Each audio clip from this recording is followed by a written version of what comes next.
Talk about the Morphe Brush redesign. Picked up the portrait mode set and the single M163 and the M132. Ones I've used. Let's start off with this one. This is the M132. This one for concealer, I was so shocked. First of all, these feel very nice. Like, I feel like they look really nice, very unique. Like, when I see someone using one of these in a video, I can tell it's Morphe because of like the gray color and then the white handles. Like, it looks so nice. This is such a good brush. It kind of feels like a finger, like if you're blending it out with your finger.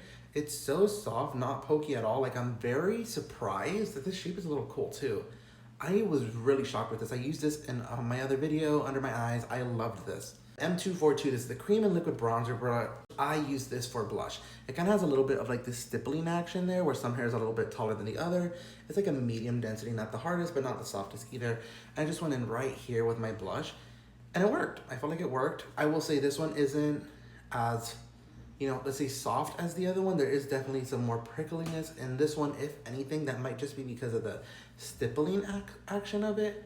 But it's still not like a lot. It's just like a tiny bit that I can feel if I really am looking for it. But I love how heavy this is. I love how it looks. Like, just putting on my cheek and blending out the blush. Like, this worked great. And I use this one, the M164, the powder brush. This one's so cute. This is kind of like a little precise setter. Like, right here, right under the eyes, on the chin, like just a little bit.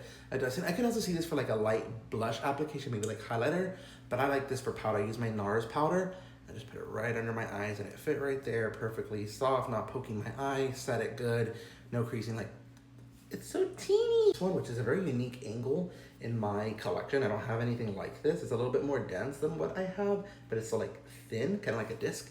And I use this for bronzer. So I got bronzer on the bottom end, just picked up the bronzer, and then right on my forehead, just lightly dusted it on. And then right here, just like a little bit more on the tip to get like very, very precise, which I really enjoyed. And once again, this is super, super soft. And you can also kind of go in with the nose because it's a little bit smaller. You can kind of see how it like thins out a little bit. There is a point. I don't know if you can see that. Like, it goes like inwards. It's like a bigger brush. I like this for powder. It's kind of like a powdery brush. I just got in the Closest Cloud set and then pat it on my face.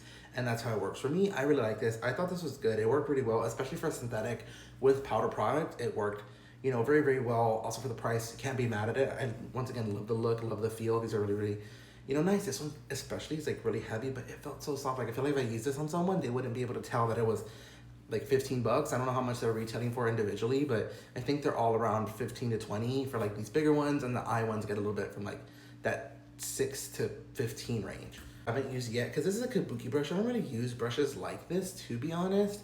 I just don't like a flat top brush like this. I would kind of see this more for like body maybe. So I have to use this, but it's not fair to the brush. It's just like a me thing. But this one I probably will be using for under eyes. Right here, it's kind of like a little stippler too. I have one similar to this, and I don't have any brush like that other like fingertip one, so I decided to try that one, and I loved it. So I'm like, you got some steep competition, because I was planning on using this one, but that one right there, really good. Or like color corrector with this.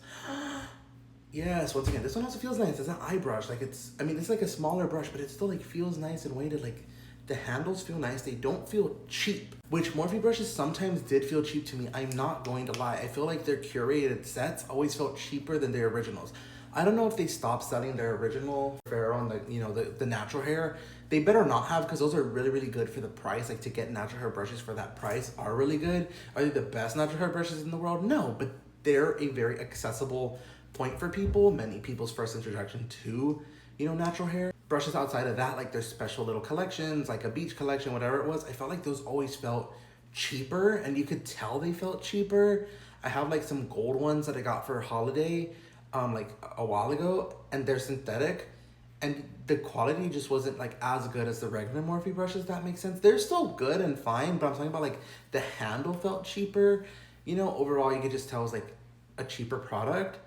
These don't feel like that. And I'm happy to say that, because I was like, what if they feel cheap? These feel really, really nice. So I'm like, I hope they still sell the other ones, so you can have like your options of natural hair and synthetic.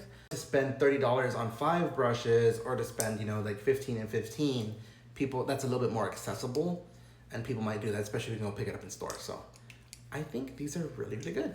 Bye.